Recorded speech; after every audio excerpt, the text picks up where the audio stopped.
எதுவும் அறியாத தற்குறியாகிய ஒரு பாஜகவினுடைய மாநில தலைவர் இங்க இருக்கிறார். எழுத்து வடிவம் கூட இல்லாத ஒரு மொழிக்கு கோடிக்கணக்கான ரூபாயை ஒதுக்கி எங்கள் தாய்மொழியான தமிழ் மொழியை புறக்கணிக்கிற செயலை ஒன்றிய பாஜக அரசு செய்கிறது. இதுல எம்பி நடத்துற ஸ்கூலு, விஜய் நடத்துற ஸ்கூலு, ஏன் அண்ணாமலை ஒய்ஃப் நடத்துற ஸ்கூலு, இதெல்லாம் கிடையாது. யார் இங்கே பள்ளி நடத்தினாலும் தமிழ்நாட்டில் முத்தமிழறிஞர் டாக்டர் கலைஞர் போட்ட சட்டத்தை உங்களுக்கு காட்டுகிறேன். தமிழ் பாடம் கட்டாயம். எங்க தலைவரை பார்த்து கெட் அவுட் மோடின்னு சொல்லி பாருன்னு, கெட் அவுட் மோடின்னு சொல்லி பாருங்கிறார். மரியாதைக்குரிய துணை முதலமைச்சர், மக்களால் தேர்ந்தெடுக்கப்பட்டவர், நின்ற தேர்தலில் எதிர்த்து நின்ற அனைவரும் டெபாசிட் இழந்தவர்கள், இன்றைக்கு கோடான கோடி இளைஞருடைய நம்பிக்கையாக இருக்கிற மாண்பிற்கு மரியாதைக்குரிய துணை முதலமைச்சரை பார்த்து ஒருமையில் விழிக்கிறார்.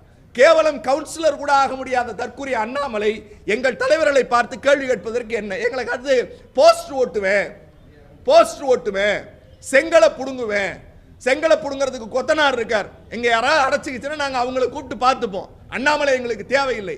எங்க துணை முதல்வர் சொன்னார், அண்ணா சாலைக்கு வர சொல்லுங்க.